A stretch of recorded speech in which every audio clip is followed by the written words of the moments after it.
Olá, internauta, eu sou Ayrton Rezende do RDTV. Hoje o assunto do nosso programa é Economia, Trabalho.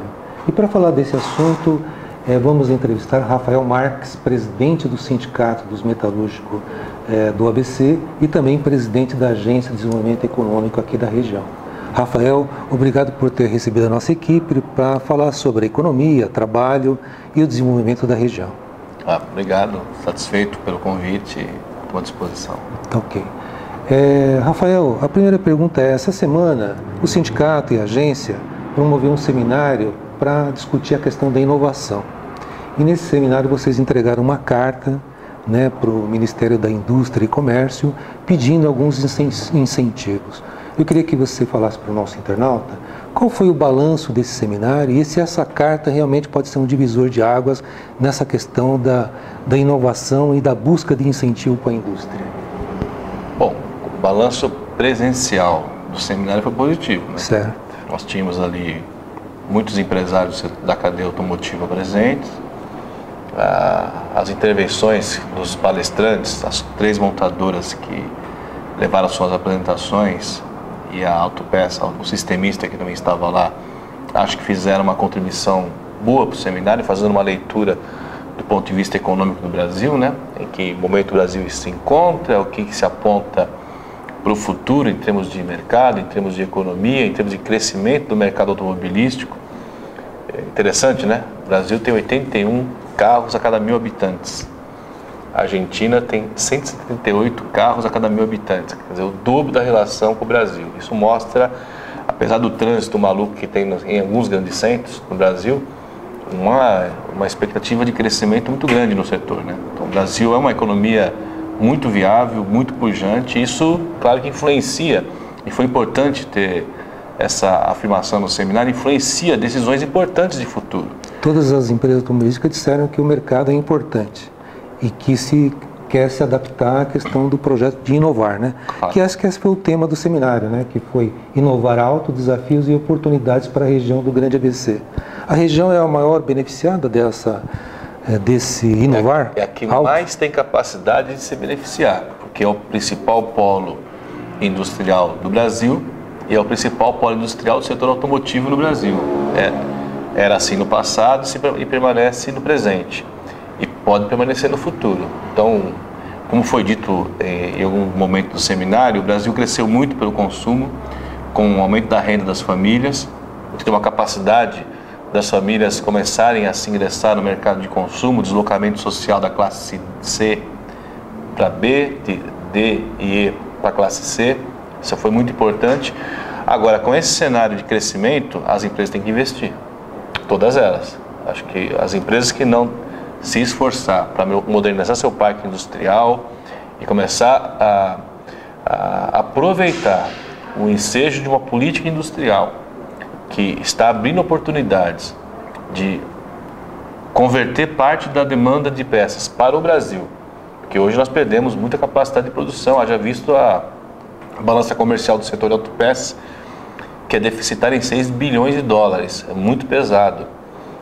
Houve deslocamento da produção. O regime automotivo, o Inovar Alto, ele dá condições de retornar a parte dessa produção para o Brasil. O problema não é a produção de veículos, é a produção de autopeças. De peças. Para fazer mais nacionalizado possível. Exatamente. Que esse é o desafio do Inovar. Esse é um dos desafios do Inovar. É você trazer de volta uma parte da produção que se deslocou do Brasil para fora, e não é produção de itens tecnológicos, é produção de estampados, de chicote, coisas básicas que se deslocou.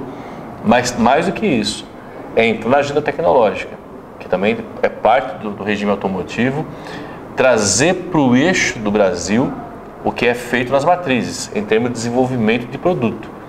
O Brasil tem centros de desenvolvimento em algumas montadoras, dá para dizer que a EcoSport tem o seu centro fundamental de desenvolvimento aqui no Brasil, na fábrica de Camaçari. A Ford, né? A Ford. A GM tem um centro tecnológico importante aqui no Brasil e desenvolve parte dos modelos da GM para o mundo aqui no Brasil. Então isso é importante. Agora, isso não é a regra, isso é a exceção. O Inovar Alto quer transformar isso como regra, que haja um deslocamento de centros tecnológicos para o Brasil. Isso vai aumentar o emprego em engenharia, isso vai aumentar a relevância da indústria brasileira nessa área. E isso tem que ser acompanhado pelo setor de autopeças. Alguns sistemistas, que são os primeiros fornecedores da cadeia automotiva para a montadora, têm capacidade de fazer isso. E as demais empresas da cadeia automotiva têm que se esforçar para criar um modelo de inovação e melhoria de processo, melhoria de qualidade, portanto, melhoria de preço. Ok. Isso é fundamental. Uma das gritas, vamos colocar assim dessa forma lá no seminário, foi dentro da cadeia produtiva a questão da primeiro estágio da indústria, que são aqueles que fornecem parafuso, arruelas, enfim, até foi citado isso pelo Fausto Sestari, que é da Ciesp. E um dos grandes gargalos que ele disse que era a questão do acesso aos incentivos e até crédito, porque muitas empresas estão negativadas, né, do CND, que é a certidão negativa de débitos. E para você ter acesso a esse crédito é muito difícil. Como diminuir esse gargalo? Porque não é só inovação e incentivo à indústria grande, né? Claro. O mercado criou essa situação, né? Sim. Não foi o Brasil, foi o mercado. A montadora, ao mudar sua estratégia de carreira de fornecedores, criou na cadeia automotiva aquelas empresas que foram se vulnerabilizando. Isso foi uma doença do mercado, eu diria. Porque por isso que eu acho que o regime é importante. Porque o regime é uma regulação nesse mercado que de certa forma, atuou de maneira selvagem. E essas empresas que foram citadas, esse nível de empresa que foi citado, é exatamente aquela empresa que foi ficando para as últimas etapas da cadeia de fornecimento. Elas são necessárias e deixaram de ser alvo de apoio das montadoras. Portanto, o Inovar Alto tem que criar uma condição nós não perdemos essas empresas, que elas são necessárias. É verdade que sem arruela, sem porca, sem parafuso, sem um subconjunto soldado, você não faz o carro. Sim. E seria muito ruim que essa etapa da produção se fosse para a Índia, e está indo. Então, é fundamental que haja uma regulação. O regime regula. E ao regime regular, você pode... Qual é o próximo passo? Bom, existe uma inadimplência, ela tem que ser tratada. Já houveram alguns planos de refinanciamento. Em alguns casos teve êxito, para algumas empresas, para outras não. Então tem que ser levado em conta que já foi feito para regularização das empresas e por que não deu certo, e fazer um novo programa, para que as empresas tenham condição de se habilitar para recuperar e pagar os seus débitos tributários. E ao se refinanciar, poder contrair os melhores investimentos que não estão nos bancos privados, estão nos bancos públicos. E muito em especial o BNDES e as agências que têm recurso para fomento em desenvolvimento e pesquisa. E evidentemente que também nós temos que fazer um debate com as agências, porque desenvolvimento e pesquisa não é só inventar coisa nova, não é só um processo novo ou você entrar na ponta tecnológica da microeletrônica ou da farmacêutica, mas também melhoria de processo numa autopeça é modernização. Então as agências também têm que ter um pouco mais alargado o seu espaço de permitir que as empresas, ao modernizar o seu processo, ao inovar o seu processo, também tenham condições de angariar parte desses recursos. É a própria indústria automobilística que tem que levar toda essa cadeia junto, é isso? É a indústria automotiva, por isso que nós apoiamos o APL. Sim. Uma empresa isolada não vai conseguir. Até porque ele não tem o profissional disponível na sua fábrica para disputar, escrever um projeto e levar à frente. O APL, acho que essa é a vantagem. São os arranjos produtivos locais, né? Um arranjo produtivo local, que é uma concentração das empresas, elas se juntam, cada uma mantém a sua planta. Elas podem fornecer em conjunto? Elas podem. O APL, primeiro, ele é um espaço político. Certo. Os empresários se reúnem com o apoio de outras entidades, como o sindicato apoia o APL. Então, se reúne para se fortalecer e para fazer uma agenda, propor uma pauta, propor ações, que é o que está contido na carta do ABC. Então, isso foi feito. Foram feitas reuniões prévias antes do seminário e resultou naquela agenda do ABC, naquela pauta do ABC, onde todos esses itens estão elencados. Agora, como construir uma política pública para que esses itens virem realidade? Aí, por isso que eu falo, o APL é um espaço político no primeiro momento, pode ser econômico e pode ser de cooperação entre as empresas. Porque hoje um concorre com o outro e um está morrendo ao disputar com o outro. Então a visão do sindicato e da agência não é só ver a grande empresa, mas o pequeno também através dos arranjos. A pequena e microempresa é a essência da ação da agência, a essência da ação sempre foi assim. O sindicato dos metalúrgicos sempre teve uma relação muito intensa com as grandes, evidentemente porque as grandes é que concentram o maior número de trabalhadores e onde tem maior pressão política também na relação do sindicato com a sua base e com as empresas. Mas nós estamos também nos esforçando para começar a atender as empresas menores, que também é muito empregadora e tem que ser valorizada. A sua presença na economia brasileira é uma presença muito importante. E onde as relações de trabalho, às vezes, é muito interessante. A relação de trabalho numa empresa pequena, entre o empresário, os trabalhadores, um ou outro gestor que tem na empresa, são coisas que acontecem e tem boas experiências, né? Tem empresas muito bem e pequenas, e tem empresas que estão mais vulneráveis, especialmente as da cadeia automotiva. Então o esforço todo é para fazer com que esse nível de empresa se fortaleça e se fortaleça no âmbito do regime automotivo. Ok. Uma das discussões, agora voltando à questão da agência, já que você é presidente da Agência de Desenvolvimento Econômico, é a questão da qualificação profissional. E dentro desse processo tem os centros acadêmicos, universitários, que podem ser um braço importante nisso. Como estão essas conversas e como fazer com que esses centros universitários, centros tecnológicos, possam auxiliar na qualificação profissional? É um trabalho de convencimento, né? Acho que as grandes universidades, e nós temos grandes universidades aqui, evidentemente que elas têm a tendência de olhar para o seu próprio negócio, para a sua própria vocação e fazer bem o que faz. E fazem bem. Agora, existe a necessidade de ampliar o interesse pelas universidades e pelo Senai. Infelizmente o Senai não compõe a agenda regional institucionalmente, porque não faz parte da direção, porque a Fiesp não faz parte da direção, mas nós temos que fazer com que eles entrem numa agenda regional e a nossa proposta é fazer um grupo de trabalho, trazer gente de todas as universidades, gente do Senai, gente dos sindicatos que também lidam com esse tema da qualificação, do Centro Paula Souza e fazer um grupo de trabalho para identificar e fazer um observatório, primeiro um observatório que está se formando na região de qualificação profissional, que está se formando, o que falta formar, fazer um diagnóstico, entrevistar algumas figuras importantes no mercado de trabalho para a gente identificar que é possível ampliar o número de vagas, mas ampliar assertivamente.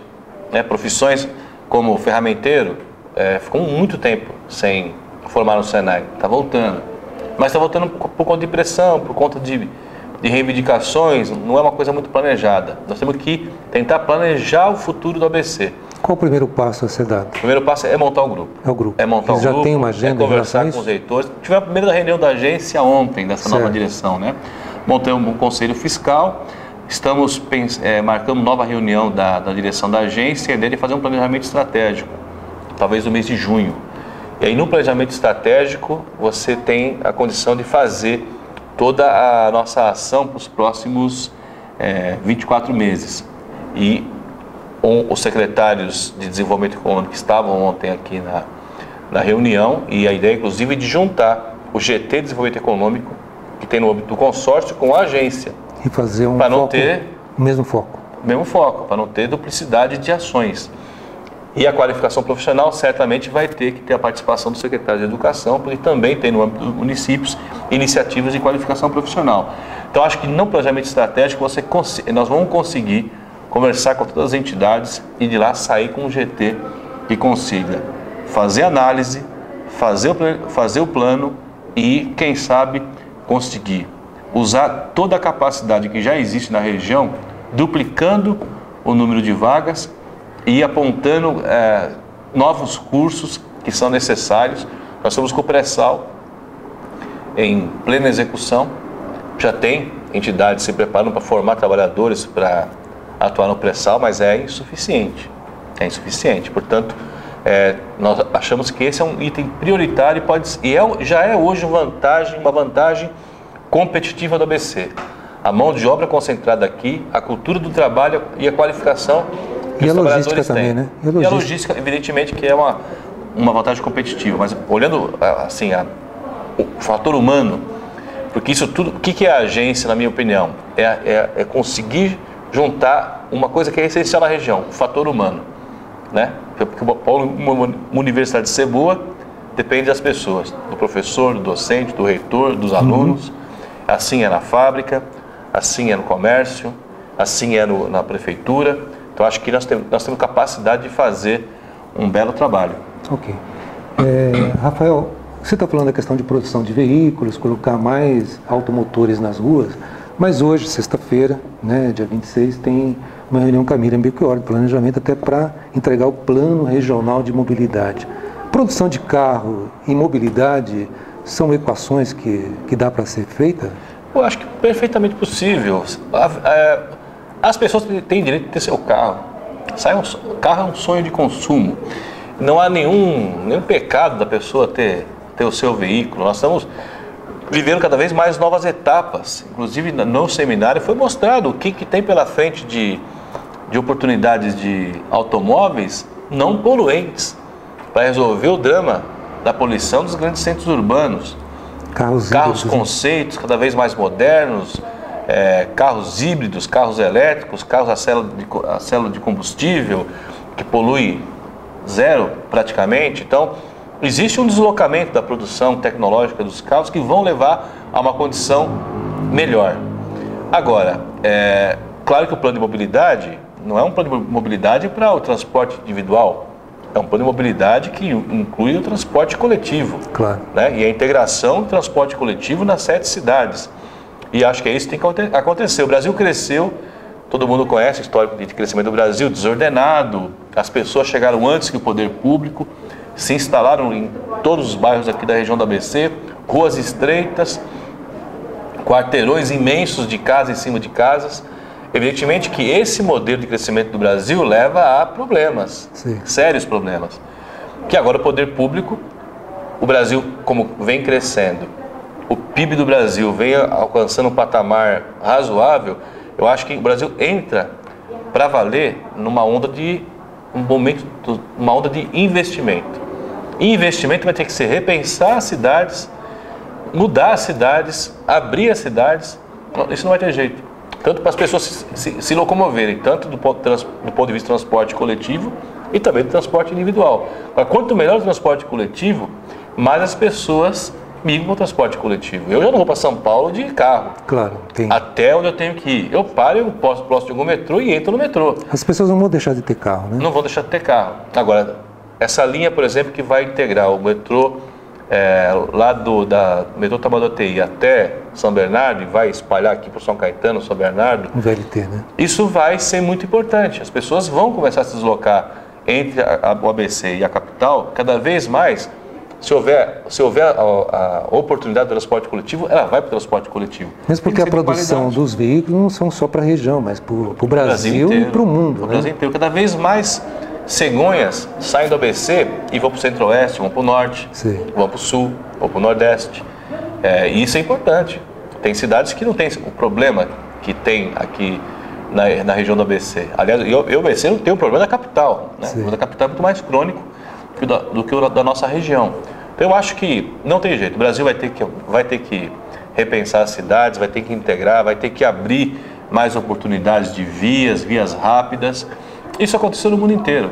Vai acontecer no Brasil, que agora atinge uma capacidade de entrar em grandes investimentos de mobilidade, de ferrovia, dos portos, aeroportos. É uma etapa histórica, okay, e positiva. Então esse seminário foi um abre-alas e foi muito importante essa entrega dessa carta. Eu acho que foi importante, eu acho que vai abrir uma boa discussão. O governo brasileiro tem no Ministério da Indústria e Comércio um parceiro enorme dos arranjos produtivos locais. Os técnicos que estão lá acreditam muito nessa proposta e, de fato, as cidades que se organizaram muito em torno do seu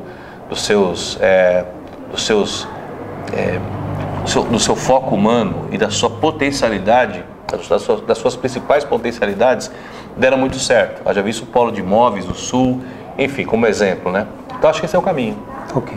Falando um pouquinho da questão da agência de desenvolvimento, O seu antecessor, né, o Walter Moura, ele tinha colocado algumas prioridades dentro da gestão dele, que era a questão da construção do aeroporto regional, um centro de convenção e o polo tecnológico. Na tua posse, você disse muito da questão da qualificação profissional. Dá para qualificar e, ao mesmo tempo, ainda rever essas propostas colocadas pelo seu antecessor? As propostas que foram colocadas, acho que não tinha muita motivação pelos planos que se houve lá em São Bernardo, né? Sim. E a agência podia ser parceira, mas é evidente que esses planos, eles têm um tempo de maturação muito além de um mandato na agência. Eles têm mais a cara de um mandato de um prefeito, né?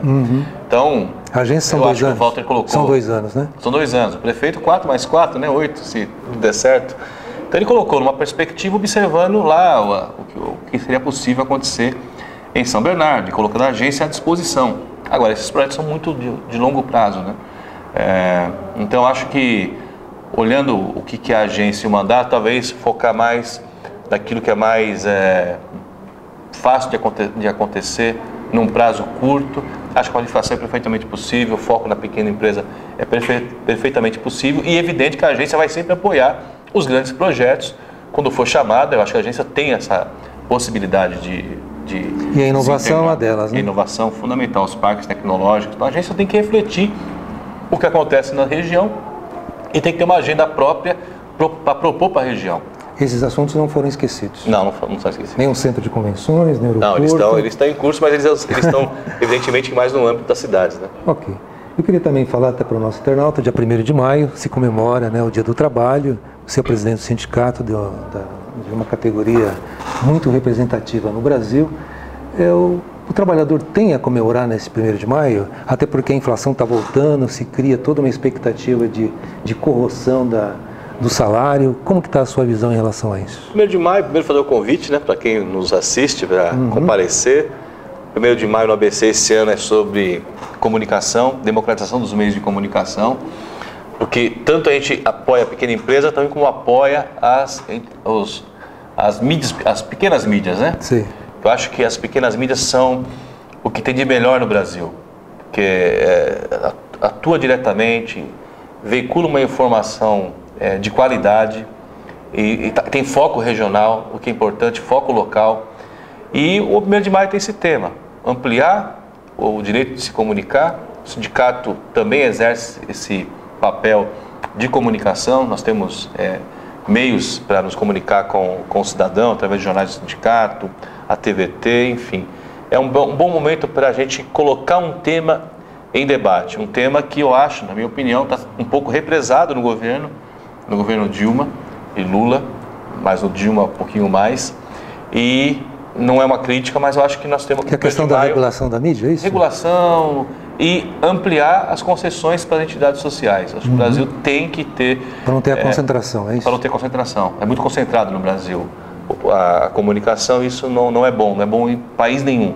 O Brasil é um dos mais concentrados, ou o mais concentrado do mundo. Talvez a gente perca para a China, né? E para a Rússia.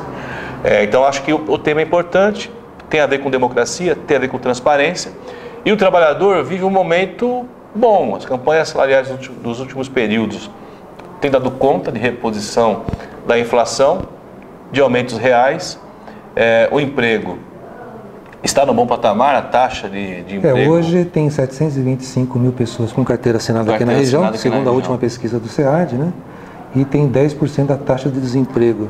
10% por mês de março... Isso é um índice é o menor razoável? índice dos últimos 19 anos. Para o mês de março, a 10,1 é o menor índice dos últimos 19 anos. Ele é maior que o índice de fevereiro, mas para o mês de março, dada a sazonalidade que existe nas contratações e demissões, é um bom março. Então acho que tem motivo sim para comemorar. Agora, não é comemorar sem fazer também a crítica. A crítica, nós estamos canalizando ela para a questão da comunicação, mas evidentemente nós estamos acompanhando os movimentos aí inflacionários, como você falou, nos preocupa. O Brasil tem ficado mais caro, o Brasil. E eu vi um dia, ela estava vindo para cá, boicota, um site de um pessoal, boicota Brasil, um negócio assim. Sim. Que é pegar assim, tem gente abusando aí, praticando preços que não se justificam. Eu acho que isso tem que ser retratado. Eu acho que as pessoas se organizando se mobilizando, consegue baixar alguns preços. Eu não comprei 1 quilo de tomate a esse preço que ele chegou. Comprei pepino, comprei chuchu, mas tomate eu não comprei. Que eu acho que isso as pessoas também têm que se organizar, né? Então, de certa forma, isso contribui para diminuir a tua renda, né? Exatamente. E você também força a baixar o preço. Então, essas iniciativas são boas, mas evidentemente tem um problema estrutural no Brasil, carga tributária e outros temas, logística, que justificam parte do preço. Mas outra parte do preço é um pouco de ganância. E podem achar que é simplista dizer isso, mas não é. Há uma cultura. O presidente da ganho. Volkswagen, Rafael, presidente da Volkswagen, durante o seminário, ele apontou lá na apresentação dele a questão do custo Brasil, em termos de logística, a questão de custos de coisas que tem aqui no Brasil em relação aos outros países. Isso também precisa ser mudado, né? Claro. Existe uma estrutura toda que tem que ser bastante melhorada, né? Especialmente a burocracia do Brasil. O Brasil é muito cartorial, tudo você tem que fazer documento para lá e para cá, as regras se alteram. Isso é fundamental, que ter uma estabilidade, simplificar as coisas, e ao simplificar você vai ter uma economia imensa de recursos das pessoas. Então, eu acho que esse é um caminho, mas eu acho que no 1º de maio nós temos motivo para comemorar, sim. Ok. Até para terminar a nossa entrevista, Rafael, eu queria saber da questão da política, né? Ser presidente do Sindicato dos Metalúrgicos dá até já um passe livre para entrar na política, até pelos seus antecessores, né? Tem dado. O principal presidente Lula, e teve outro, até o Marinho, que é o prefeito de São Bernardo, e tem outros que até viraram deputados, né? Eu queria saber de você tem pretensão política? Se eu dizer que não, seria ruim. Não é bom dizer que não tem, porque até as pessoas cobram. Lula dizia que não seria política, acabou sendo. Eu não vou dizer que eu não tenho. Agora, não estou trabalhando para isso. Não estou. Eu vivo um dia após o outro. O que eu estou fazendo hoje é fazer o de melhor para o sindicato, para os trabalhadores da categoria, né? Para a região do ABC. Gosto muito da região, sou um entusiasta aqui da região. E a agência é por conta da história. Já fui diretor da agência, na gestão do Kiko aqui. E abriu uma oportunidade para o movimento sindical ser o protagonista da agência. O Paulo Lage, que poderia ser o presidente, que era o vice do Walter Moura, ele está num outro movimento no planejamento dele, né? Então não era a agência um momento. E isso abriu portas para o sindicato. Isso está totalmente ligado à nossa questão sindical. Não é nenhuma questão política partidária, não é. Agora, se um dia aparecer algum convite, eu não vou me mexer para isso. Não vou mexer. Se houver um convite, a gente vai avaliar. É que, historicamente, todos os presidentes dos sindicatos sempre tiveram ali o futuro para a política, né? Vamos ver. O movimento de mim não vai partir. Isso eu te garanto. Agora, se houver o convite, eu vou avaliar. Ok. Rafael, obrigado por ter recebido a nossa equipe para discutir um pouquinho da economia, do trabalho e até a questão da política. Obrigado, um abraço e espero que tenha contribuído. Ok. Caro internauta, você viu a entrevista com o presidente do Sindicato Metalúrgico do ABC e também presidente da Agência de Desenvolvimento Econômico aqui da região, Rafael Marques. Caso queira mais detalhes sobre esta matéria, acesse o site reporterdiario.com.br e até a próxima.